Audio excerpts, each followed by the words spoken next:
Shannie from Mountain Woman Products. I'm excited that you're with me today. We're going to be talking about how to do stained glass in a small space.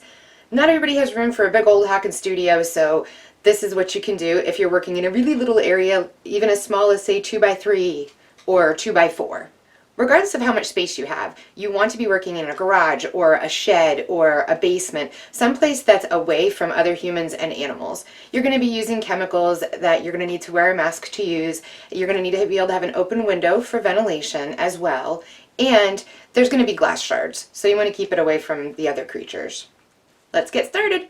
So for layer one, you have a piece of yoga mat or corkboard or even a thick stack of packing paper. I worked on that for years. It worked wonderfully. You're going to use that to trace your patterns, do your cutting, and doing your breaking.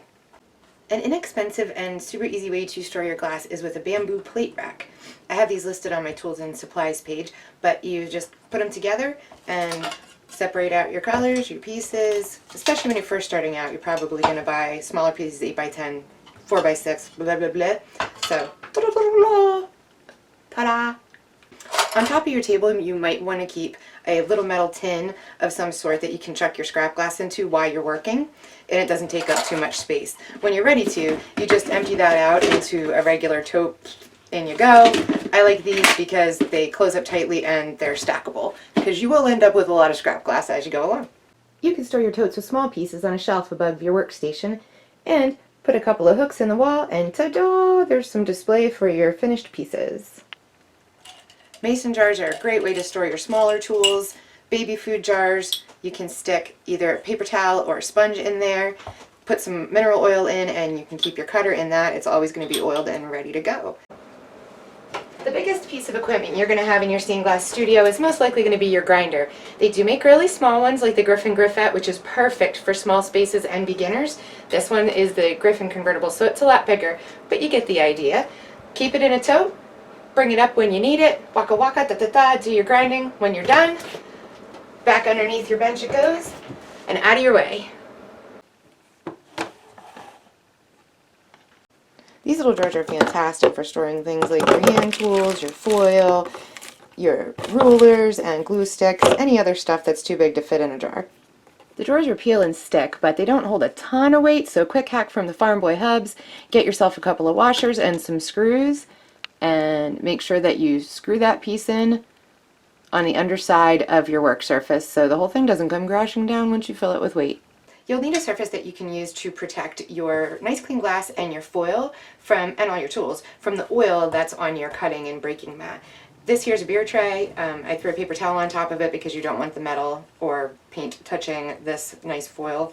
If you use a cookie tray, same deal. You could also use a piece of wood, whatever you have that's like a little bit harder of a surface.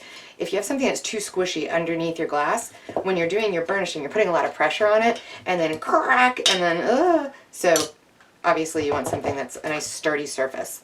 You want to make sure that you're not contaminating any of your other work surfaces with flux from when you're soldering. So to do that, grab yourself a silicone dog food mat, for real. It has a nice lip on the edge of it here, which helps to prevent little solder babies, which you'll inevitably get from rolling off the table and onto your lap, which is a wholly unpleasant experience. And a little tote, this is a shoebox size. This is going to be used exclusively for storing all of your schmecky, fluxy soldering equipment.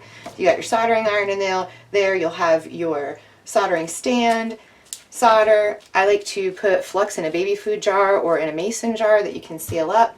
Your paintbrush, whatever other stuff that you use, any of your tools that you use. Do your soldering, blah, blah, blah. We're all done now. Once this is good and cooled off, you can stick it back in the case. Stick all your stuff back in here, wipe this down with some paper towels, and then schmecky sides together. Now you have your non-schmecky sides together, so the whole outside is not schmecky, and bam, right in your tote you go.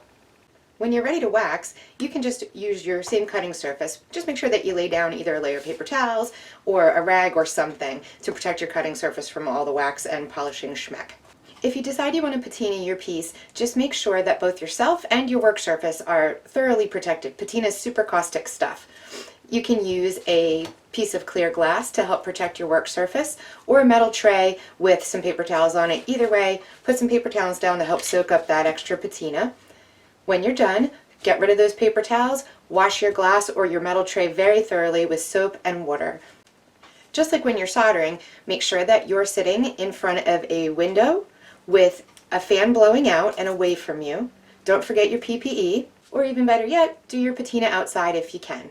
And that's how you set up a small space. If you have any questions, leave them down in the comments below. Stay safe, peace, love, and stained glass.